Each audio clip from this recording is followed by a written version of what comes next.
Okay, welcome everyone to the January monthly program of Kansas Authors Club. We are excited to have Lisa Hase-Jackson, Jim Gilkeson, Marilyn Hope Lake, Jerilynn Henrikson, Ann Vigola Anderson, and Anne Spry leading our question and answer with award-winning authors today. And Anne, I'm just going to turn it over to you. I want to welcome all of you and welcome all of our panelists this afternoon. We just learned that one of the panelists that should have been here completely got left out of the loop. So perhaps we will have Jen Bailey give us a special program since she got omitted from this program today. But we're glad to have those of you who are here. And I'm going to do brief introductions. And fortunately, I have a copy of everyone's book that is on Zoom today. So I'll be showing each book. We're going to start with Lisa Hase-Jackson. Is that the right pronunciation, Lisa, for Hase? Is it H-A-S, Hase or Hase? Hase. Hase, okay, Lisa Hase-Jackson. Her book, Insomnia in Another Town. I really like this book because of the size. You don't see poetry books in this larger size. I think that's really, really unique. And in Lisa's book, we learn there is no small grief. All are interconnected. These poems, cloaked in memory and the unmaking and remaking of family, take us through the harvest of a poet's life. Like the farms she made grow, this book tills the soil of a human soul and all the many experiences that make it. In pantoums, free verse, and prose poems, Hase-Jackson demonstrates the way that every lived experience weaves into a root system that bears unique fruit, singular as our heartbeats, our winding fingerprints. And that was a quote from Ashley Jones, the poet laureate of Alabama, in a blurb that she wrote for this book. So, Lisa, we're anxious to hear from you today. Jim Gilkeson. I read Jim's book, Lost Worlds. Fascinating read, laugh out loud moments in it.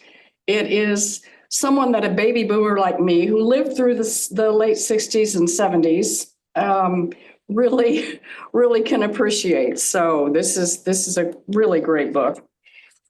Jim's book takes you on a storyteller's journey into three tiny experimental subcultures in the US and Europe. Told in a series of short interlocking vignettes spanning the years from 1949 to 2015, Gilkeson traces his unlikely path from his conventional upbringing in the Midwest. He was raised in Wichita, by the way, down the psychedelic rabbit hole of the late 60s to his years as a brother in an order of modern mystics, and then to his years as a practitioner and teacher of energy healing at a clothing-optional retreat center. Three Lost Worlds, a memoir of a life among mystics, healers, and life artists, is an insider's account of life in the Holy Order of MANS, an esoteric spiritual order founded in San Francisco in the 1960s. Then an apprenticeship in energy healing with an Irish clairvoyant, the late Bob Moore, and a 14-year stint as a healer at Harbin Hot Springs in Northern California, which came to an abrupt and devastating end in the wildfires of 2015. Probably sounds pretty familiar right now. So, the Three Lost Worlds offers the reader a reflection on an era in American spiritual history, the heartfelt journey of a modern spiritual seeker. So, I can attest that it is a very, very enjoyable read. Our next panelist is Marilyn Hope Lake, who wrote Our Mother's Ghosts. And I'm anxiously looking forward to reading this. I just did order it, Marilyn, so it wasn't quite here in time for me to even scan through it, but looks very interesting. Marilyn Hope Lake's Our Mother's Ghosts. Forced to extremes in order to escape women's accepted societal roles, the protagonists in this short story collection, the women of one Midwestern Rivertown family, overcome hardship and heartbreak, pain and pressure in order to burst the bonds that hold them and bring forth a better future for their daughters and sons.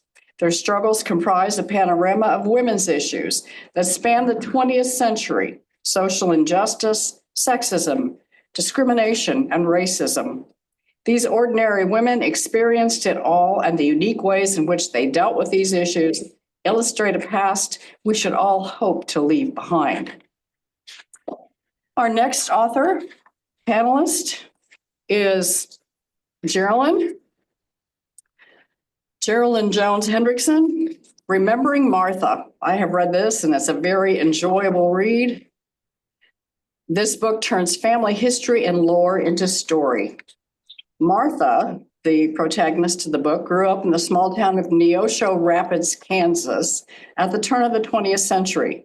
This book is an invitation to explore prairie life, its glories, its tragedies, through one woman whose indomitable spirit lives on through generations of our grandchildren, including and especially the author, Jerilynn Henrikson.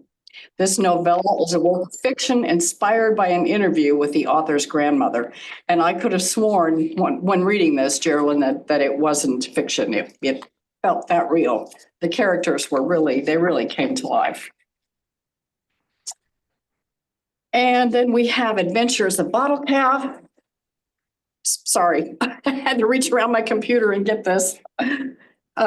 This is Ann Anderson's book, and it's a lovely, lovely children's chapter book with wonderful illustrations.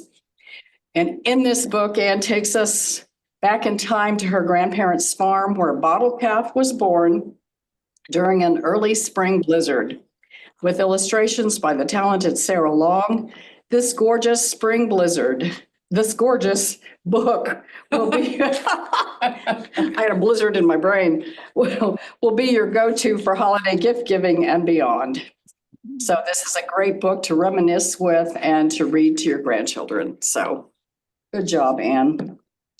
Let's see, I think the only one left is mine. And this is a little embarrassing. I'm a little bit uncomfortable being a panelist on my panel, but this is my book that won the Looks Like a Million design contest, and Anne's also was recognized for that. And in this book, it's a collection of poems and photographs that I took during the pandemic. A lot of them started out as Facebook posts, and then I started to think, well, why not collect those into a book, which I did. So that's all I'm going to say about mine. Okay, let's get started with our panel. And we're going to start out with the genesis of these books. Tell us about your writing process, from the first time you got the inspiration for it until it was published. And our time limit is 3 minutes apiece. So Marilyn, you're first on my grid here. So why don't we start with you? Thank you. I'm really honored to be here and exceptionally honored to win the Coffin Award for literary fiction. My book, I've written all my life. This particular book, Our Mother's Ghosts and Other Stories, are stories that I wrote primarily in the 1990s while I was taking a Master of Art and a PhD at the University of Missouri, Columbia. And these stories were, initially, I began writing these stories to answer questions I had about incidents that happened in my family. My mother died when I was 24, and there were many things that she did and that had happened and or I'd heard about that had happened in our family that I didn't get a chance to talk to her about as an adult. And so I began writing these stories in various classes, what I considered my mother's stories, and then I had some what I considered river stories because I was born and raised in Alton, Illinois, which is on the Mississippi River northeast of St. Louis. And I really put these together as originally as my creative dissertation for the PhD. So the first iteration of this book collection was done under the advisement of Trudy Lewis, my PhD advisor. And also, at one point in her class, she asked us to start thinking about a collection. The form that it's in now came about after many times of trying to get it published. I realized that when you're putting a book together, you want to know which story I'm going to put first, which one I'm going to put last, etc. And I realized that if I put them together chronologically and gave all of the characters the same name when they appeared in different stories, that you could read the book, you could pick up a story and read it, it would stand on its own, or you could read it like a novel. And that I came to find out is a linked series. And so the final book, when it was finally accepted by Tracy Million Simmons, my wonderful publisher and editor, is a linked series of stories with all the same characters going forward, and it's chronological. And I think, does that answer the question pretty fully? Yes, thank you. Very good. And by the way, there are 2 Mizzou people in this District 1 room, so. Oh, well, I live in Columbia. I lived for 16 years in Kansas, and I loved Kansas, and I loved my Kansas friends and my authors club, and but I wanted to be near my children and grandchildren, so that's why I'm here. It's always a big consideration. Yeah. Oh, we're going to switch gears here and go from prose to poetry. Lisa, what can you tell us about your process of writing and compiling a book of poetry? Yes, thank you. And thank you, Marilyn, for getting us started. And Anne, that was such a lovely blurb you gave the book. Thank you for that. Everyone hear me okay? Am I good? Okay. Insomnia in Another Town is my second collection. And the poems that comprise that collection were composed between Flint and Fire, which was published in 2019. Flint and Fire contained a lot of my poems from my undergraduate years at Washburn, getting my master's at K-State, and getting my MFA at Converse College in South Carolina. And when Flint and Fire was published, I went to work right away to start writing additional poems because I knew I would want to publish another book. And mostly those things were written sometimes as part of a challenge where you might do write a poem a day for a month. Some of them were the result of going to writing residencies. I had a couple of different month-long residencies. One of them up there in Nebraska City, Nebraska, the Kimmel Harding, which I highly recommend. Very peaceful up there. And some of them just sort of my own writing retreats that I had at home, just spending time with my chickens, my backyard chickens, and sitting quietly reading my poems. These were when my husband were at his writing retreat, so I could be at home alone. And I just sort of, kept sending them out when I had enough for a collection to a couple of different, contests or open reading periods. And when I started getting really close, I had a friend take a look at it and give me some feedback. I've had that with both of my books. And a writing friend who's very, who themselves are accomplished writers. And it was so helpful because they helped me see things that I did not see about my collection, and it helped me elaborate on some things that were not clear to the reader. And I'm sure there's probably more things I could elaborate on, but it really, the feedback I got really made for a much stronger collection. And then once the book won the award, I worked very closely with the editor, with two editors actually. The editor, the judge helped me tremendously. We went back and forth, and then the editor and I worked out, the finer, surface details and things like that. So in terms of ordering a book of poetry, this one it's a little bit chronological, which is handy because the themes of each sort of section of my life are kind of cohesive. So it kind of works out well. So. Thank you, Lisa. And I really enjoyed your workshop at the convention this year. And I really like your idea of a personal writing retreat. I've threatened to do that. Just even if I park the RV or used RV in the backyard and go right in the RV, that'll be my personal writing retreat. I think those are my favorite. Very good idea. Jerilynn, how about you? Can you tell us how Remembering Martha came about? What was your process with this? Well, it all began when I took a class back in the early 80s about women and the Great Plains. And it was taught by June Underwood at Emporia State. And she was a marvelous teacher, and I really loved the class. And I got hooked on Willa Cather in that class. And for my term paper, I wrote, we were supposed to write about a woman of the plains, and I decided to write about my grandmother. And she's the one, Martha, who grew up in Neosho Rapids.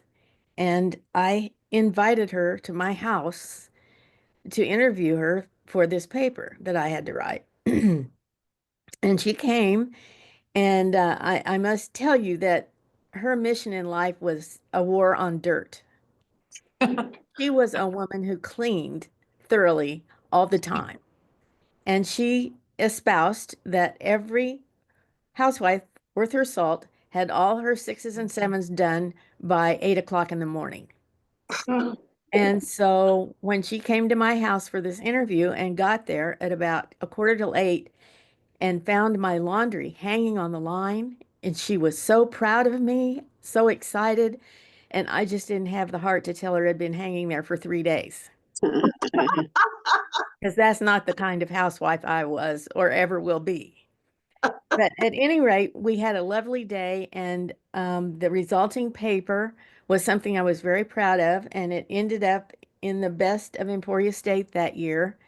And it's been lying there in a stack since the 80s, calling to me to make something more of that story. And I finally decided to do it. And I began and got about the first chapter written and hated it. It was stilted and awful and sounded like somebody's term paper, which it was. And so I decided that I didn't like that there was no reflection of my voice in it.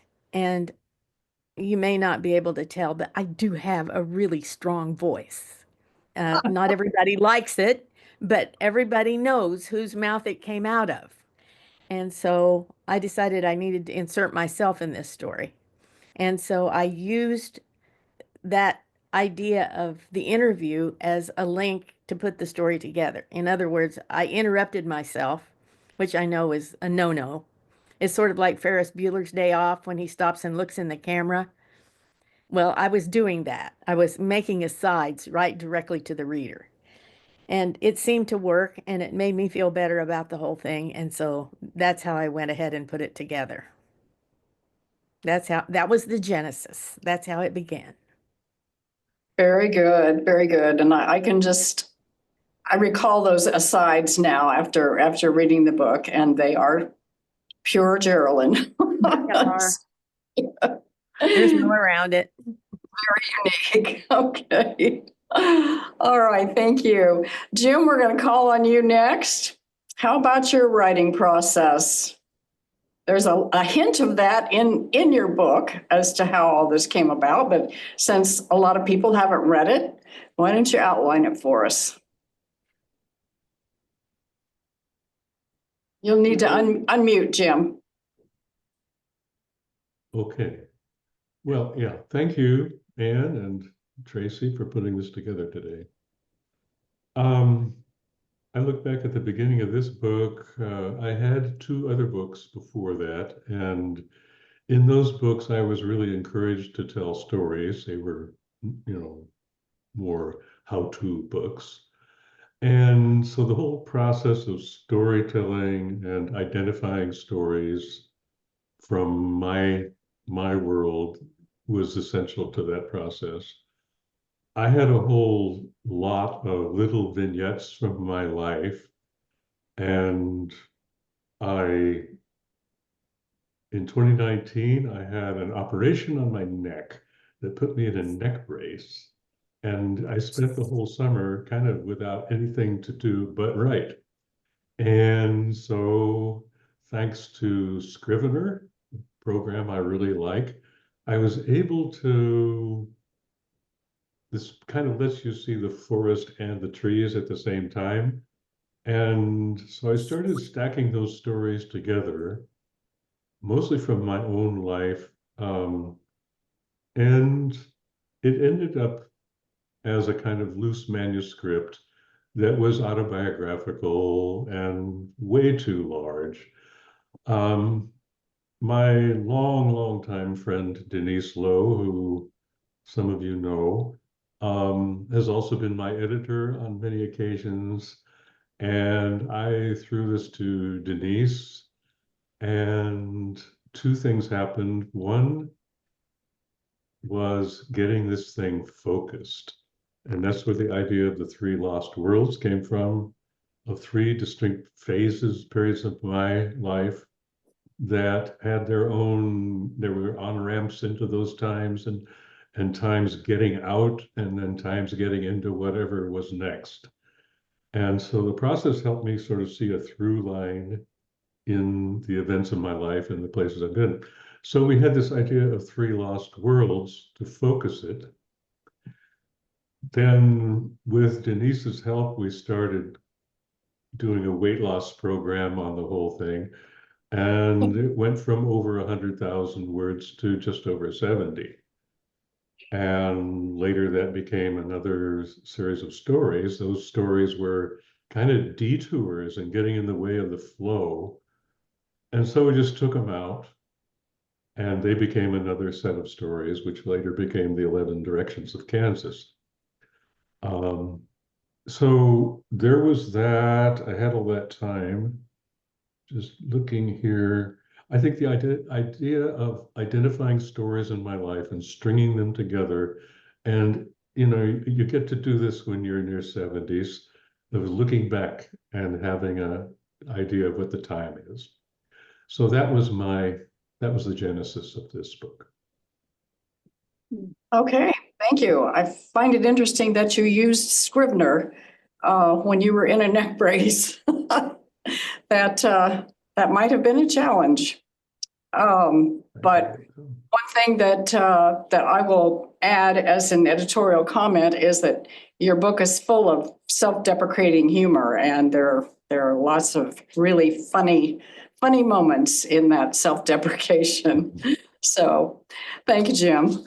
Okay, Anne, let's go with you. I know a lot of your process, but a lot of the people on Zoom today may not know how all this came about. So how did Bob? Thank you for inviting me to be here today. My first book was Post of a Mid-Century Kid, a memoir. So this was never on my mind to do a 32-page children's read aloud, but the idea came from doing a post one winter night on Friends of the Flint Hills, which is a site on Facebook that I write on quite a bit. And I wrote about a story that happened when I was about 8, my brother and I were at my grandparents' farm, and my grandpa brought a calf in from a blizzard, late spring blizzard, and my grandma took to taking care of it, and we had flannel mittens, and we rubbed the calf, and in the morning she named the calf Bottle Calf, which on the farm, as you probably know, you don't name animals because, well, so anyway, it was a well-received post, and one of the people that wrote back was Sarah Long, and it was sarahlongart.com. And she just said, I really enjoyed this. So I was curious, and I went on her website and looked at her art, which was just so beautiful and whimsical, bright colors. And so that kind of just stuck in my mind. A couple of weeks later, she posted a picture of a new calf, and you know how their legs are kind of spayed out. And I said, oh, I go, this looks like Bottle Calf. We should do a book. So she writes back, I'm in 100%. I'm like, okay. So I write back, let's meet at the Big Biscuit. And so we met at the Big Biscuit in Lawrence, and we just clicked. And so we decided to do this book, and I went home, and my husband goes, I haven't heard you mention Sarah. Is she a friend? And I said, he goes, how long have you known her? And I said, oh, an hour and a half. And so we just started meeting about every week, and we got the 32-page format for doing a children's book. And that just became the genesis. It was challenging for me to go from 90,000 words to 32 pages, and half of that was art. But I really believed in the story. It was a big part of my childhood. So with a partner doing the art and me doing the words, it was really a true fun adventure. And that's how we got going on it. Okay, great. I think one thing you just said, Anne, is so important, and that is, I believed in my story. And I think that probably applies to everyone on this Zoom grid and everyone who has ever written a book or a collection of poetry. So great comment. Okay. Now we go to a session that's going to be 2 minutes long for each of you. And I would like for you to outline briefly just what your most challenging or frustrating part of getting this book to completion was. Was there ever a time you felt like giving up? Jerilynn, let's start with you. Oh, you would.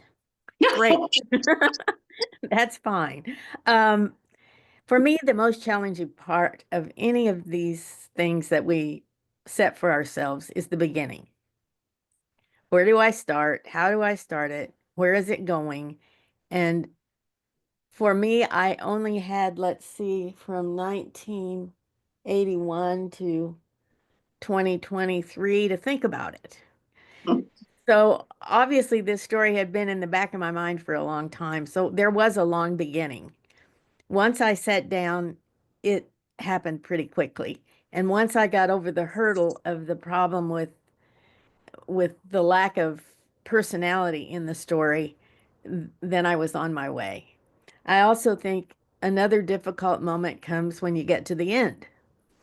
How are you going to wrap this up? And in my story, it kind of had a fairly natural ending because my grandmother was just there for about 4 hours, and her story ended when she and my grandfather got married. So I decided that was where I would end it.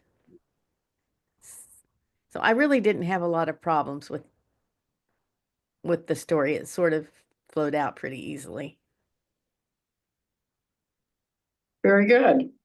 Okay. Marilyn, how about you? What was the most frustrating, challenging part of this? Well, I think waiting and answering the book in contest after contest and having it be rejected, and keeping the faith, so to speak, because I think I was pretty insecure about my writing for a variety of reasons, but my friend Trudy Lewis had nominated me for the New York Book Prize in 1998, and my book wasn't published until 2023. But the finding an audience for your work is very difficult.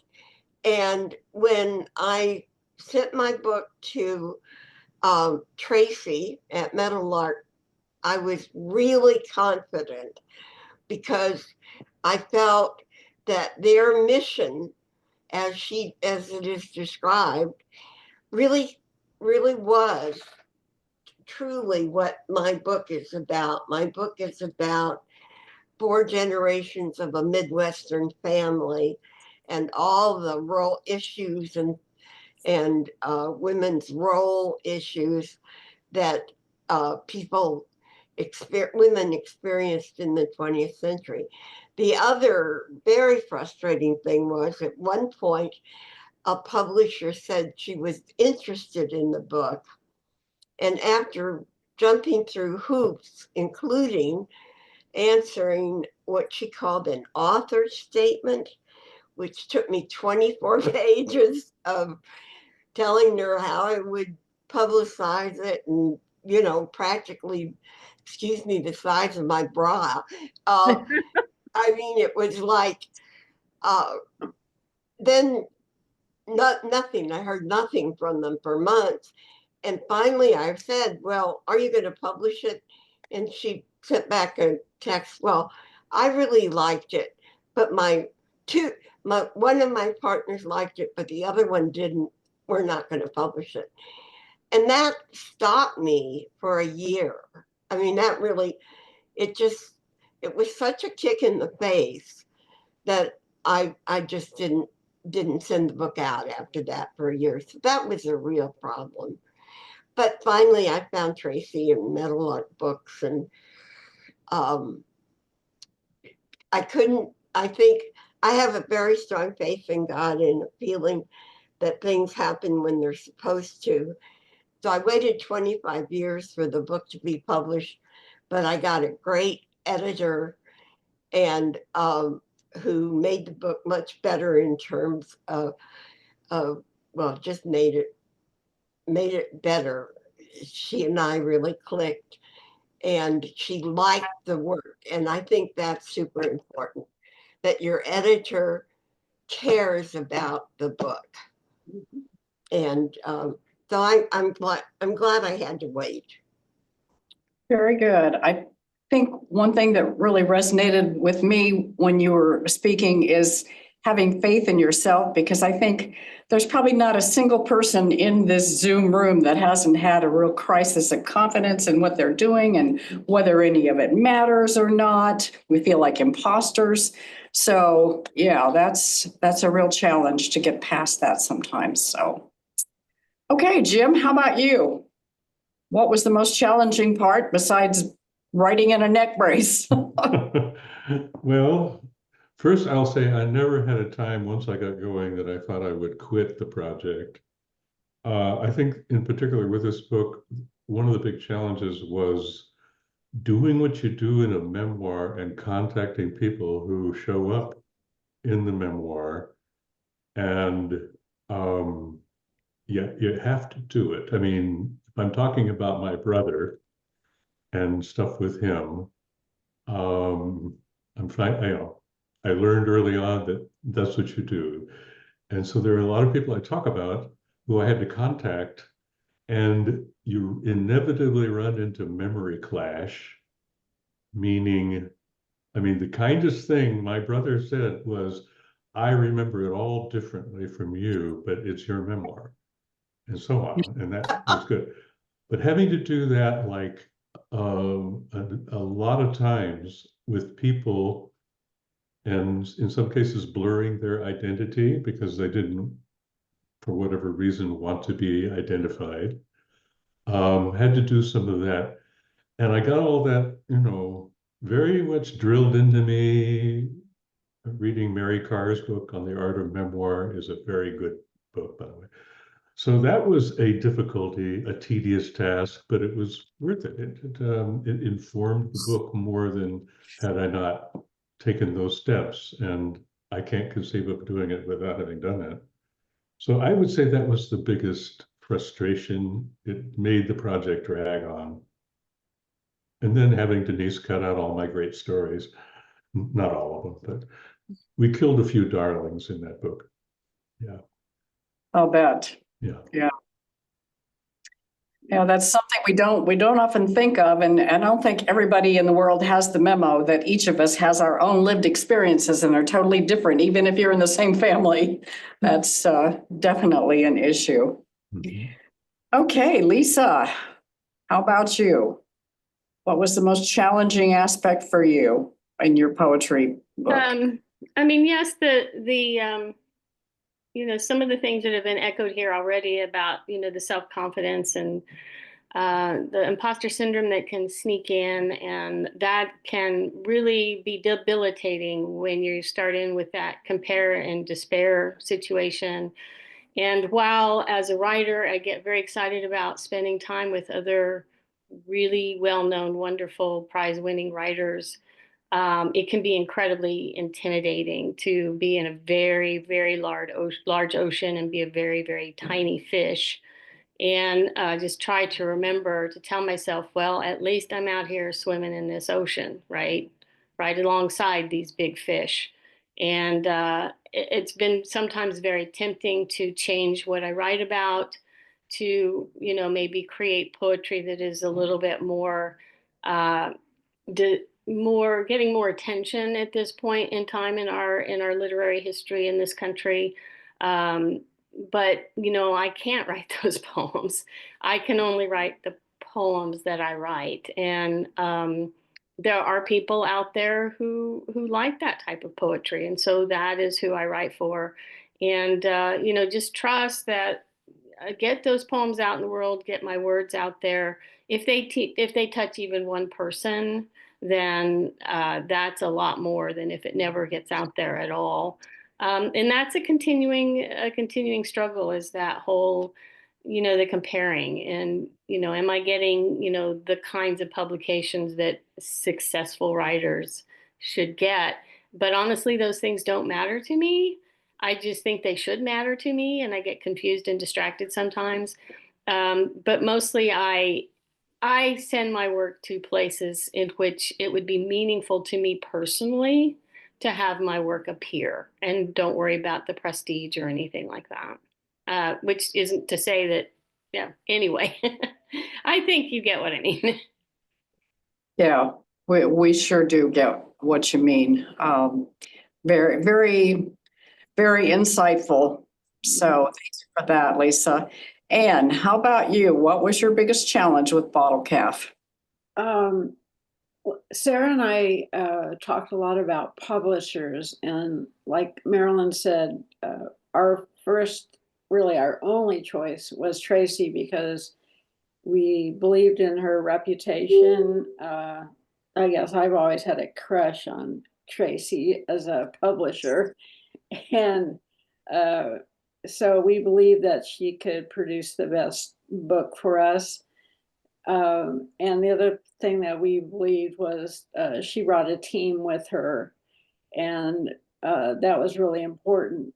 I've always been a too self-reliant person, and our biggest challenge was the company that printed our book did not meet their deadline, and all of our launch dates and ship dates got pushed back about 6 weeks before the holidays. And rather than just, having a meltdown, all of us pulled together and threw band-aids on and made the best of it. That's all you can do.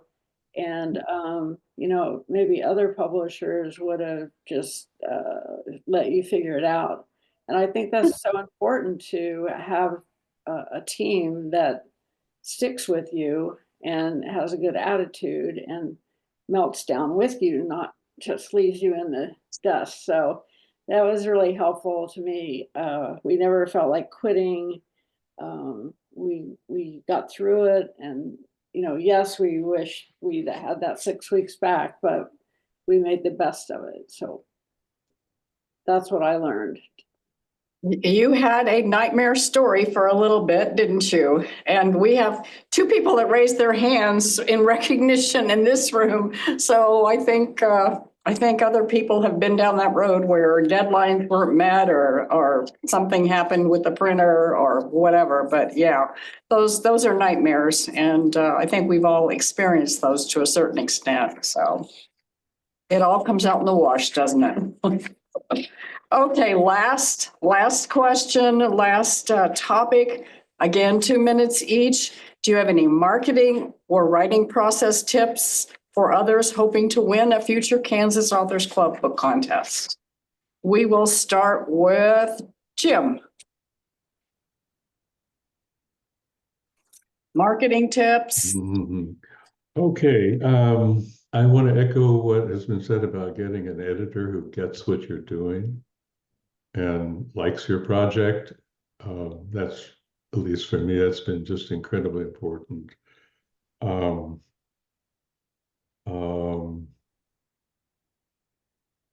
Everything I said about the process there, I really owe a lot to Denise Lowe in this case. As far as marketing, that's always a black box for me, but I do go by the principle that bookstores are kind of a crappy place to sell a book because there's so many books, but as opposed to finding places where there are people who congregate who are interested in what you're writing about and where they get together, that's a place to go to sell a book.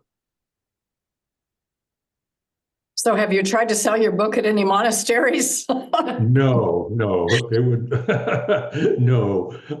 It's more like, I teach classes, as you mentioned before. I have been a teacher and practitioner of energetic healing for a long time, and there are people who congregate for those purposes, namely classes I teach. So they have been very interested in the memoir. So your classes are a good demographic for you. Example, exactly. And so, I think that those exist for each of us if we think about it. Okay. Marilyn, how about you?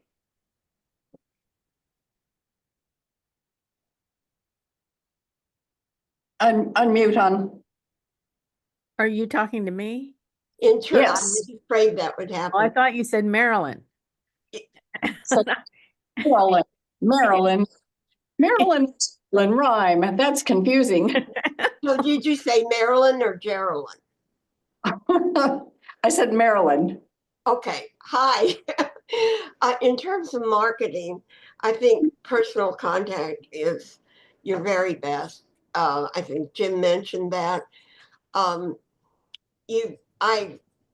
haven't sold as many of this book as I would like to have, but I've been able, whenever I've talked about it in person, I've been able to sell more than I expected, actually. But I wanted to talk about the other question, what you do to write an award-winning book. And I thought about this quite a bit. One, I think you have to have read a lot of award-winning books. In my case, I have some authors that were very, that I loved reading, that were very important to me. And so I've got that on my book, and Alice Munro, Raymond Carver, Kate Chopin. And the other thing is you have to have patience. You have to be willing to send that book out there and have people criticize it in order to win a book award. And you have to have a great editor and publisher. who is also willing to help you find places to send the book. I have always had such great respect for the Coffin Award, and I didn't even really realize that Tracy had nominated me for that.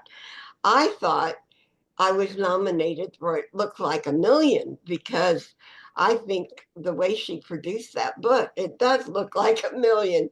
Maybe not as much of a million as Bottle Cap, because that's a beautiful book. But her production is so good with the theme of my stories and the way she put the stories together. So, and then the other thing is, and oh, I can't.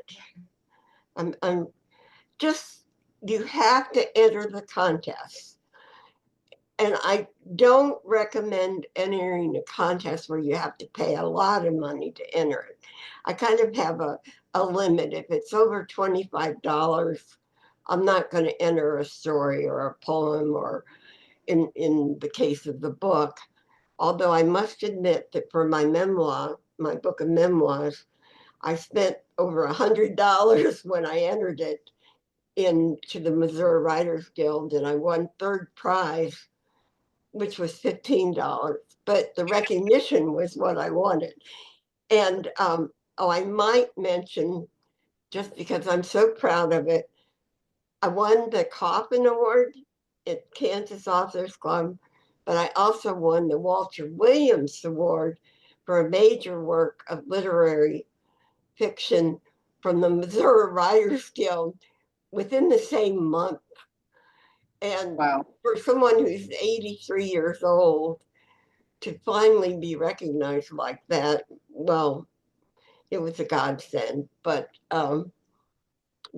life is like that, isn't it? Very good. That's an amazing accomplishment. Congratulations on both of those. Thank you. Okay, now Jerilynn, it's your turn. Okay. I got into this writing business after I retired from the teaching business. And I'd always loved to write and had written all along, but never anything long or big or for contests or for publication. So getting started in it was kind of exciting. And at first, I got the bit in my teeth and ran amok. And I did silly things like create quilt patterns that went along with children's books. And I decided that this one book I wrote called Raccoons in the Corn needed to be a game. And so I made a game board and found tubes to put the games in. And in case anybody needs any, I have a box that's big enough to put your washing machine in that's full of plastic tubes, just in case you need that. Anyway, after running amok for a while and making some near misses, you know how sometimes it looks like it's going to leap off the page and be a bestseller and they're going to make a Disney movie of it. Well, that never did happen. So I finally contented myself with the process, with loving to write and with liking to create. And when it comes right down to brass tacks, I really hate marketing and I'm awful at it. I don't enjoy it. It's just not, I'd rather sit here by myself in front of my computer at 2 in the morning and write things. And that's what I do. And I've got a lot of stick to it. I am very stubborn. My husband is cheering from the other room. Yes, I am stubborn, but I'm just not stubborn in the right direction. I need to put my stubborn toward marketing and I just don't enjoy it. So maybe someday something by chance will hit big and be wonderful. In the meantime, I enjoy that the people around me like what I do and have faith in me and trust me to come up with a good product. And so I'll keep swinging in that direction. Very And good. thank you so much for including me in this talk, and thank you so much to the Kansas Authors Club for giving me the Martin Kansas History Award. That was a marvelous surprise. I had no idea that was coming. And my writer friends all just thought that was hilarious that they got me. They did. Got me. Okay, great. Well, I think you're not alone in hating marketing, and you're not alone in being stubborn. So am Okay, that's good. We call that perseverance. That's what it is. Thank you. There you go.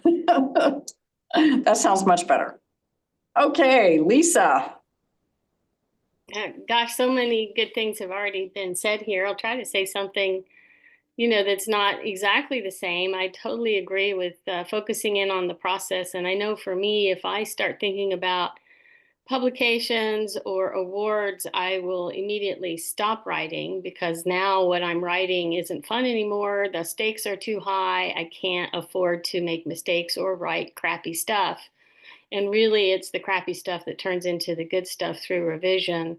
And I also find, writing something well is always the first step, right? And to write something well means to be vulnerable and to be genuine and to explore things that might be uncomfortable or are at least surprising to you. And it's always the work that I am the most vulnerable about that wind up getting published because that vulnerability translates. People, it translates, it communicates. In terms of like post-publication stuff, it's like, yes, look for those post-publication awards.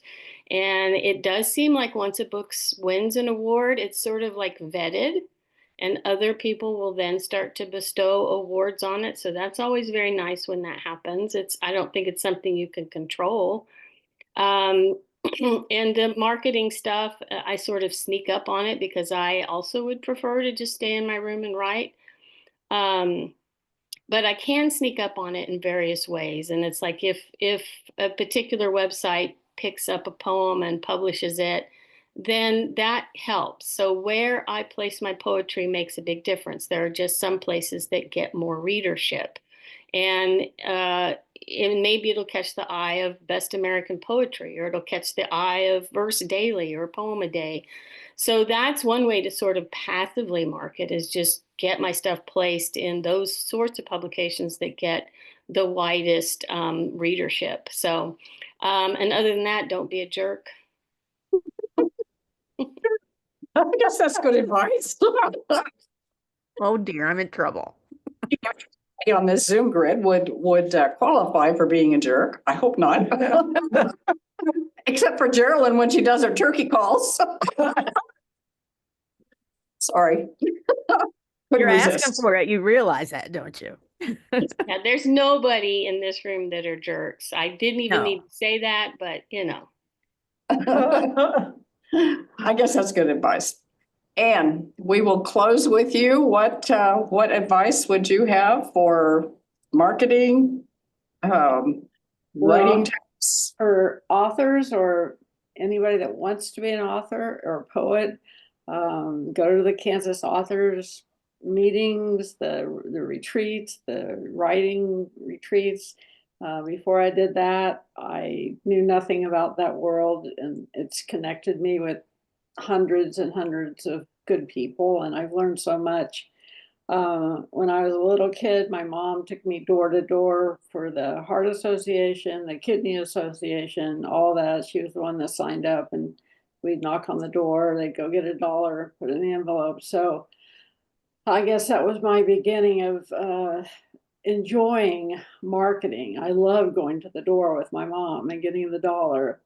And I don't really look at it as marketing. I look at it as sharing my voice, my story with people.